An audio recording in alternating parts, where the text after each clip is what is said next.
U.S. healthcare shares are pretty much unchanged this morning, even based on an executive order that President Trump is putting out in order to try to lower drug prices.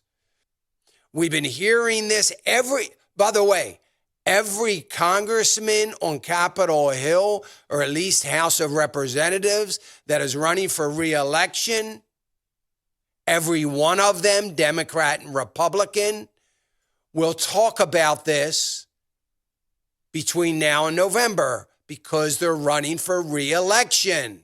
And they always talk about it. And they talked about it 2 years ago. They talked about it 2 years before that, 2 years before that, and 2 years before that, and on and on. They will continue to talk about it because they know it's what people want to hear.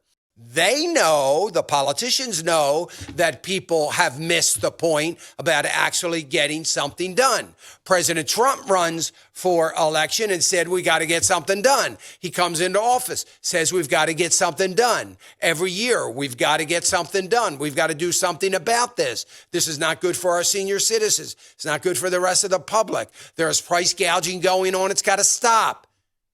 The pharmaceutical lobby, one of the strongest, if not the strongest, in Washington. Well, how do you get somebody to vote for that? Do you remember how comical it was that I said when President Trump came into office and was urging the House and the Senate to take care of Obamacare and get rid of it?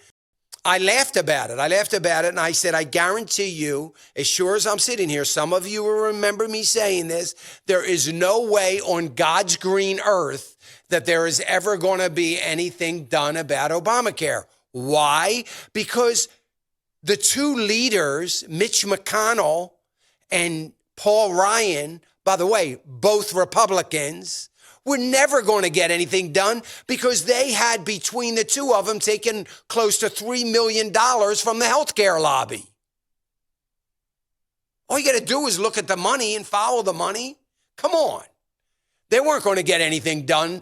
It didn't matter that they were Republican and the president. I'm not blaming this on Democrats. They weren't going to get it done either, of course, for the same reasons. So, look. So the president is sick of it. And he's going to do something and sign an executive order at 3:00 today to help, hopefully, reduce the cost of prescription drugs.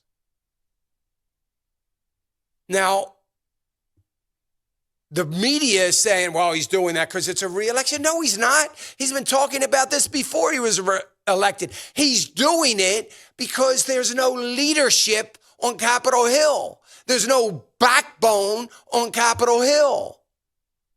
So he has to take it on himself to do it by executive order. The problem with that is the next president can overturn this. Hey, remember to click the subscribe button right here on the screen. And don't forget to hit the notification bell so you'll be notified when new content is added. And more importantly than anything, you don't want to miss all 3 live hours of Financial Issues every day from 9 to noon. And you can watch it on FISM.tv. That's FISM.tv.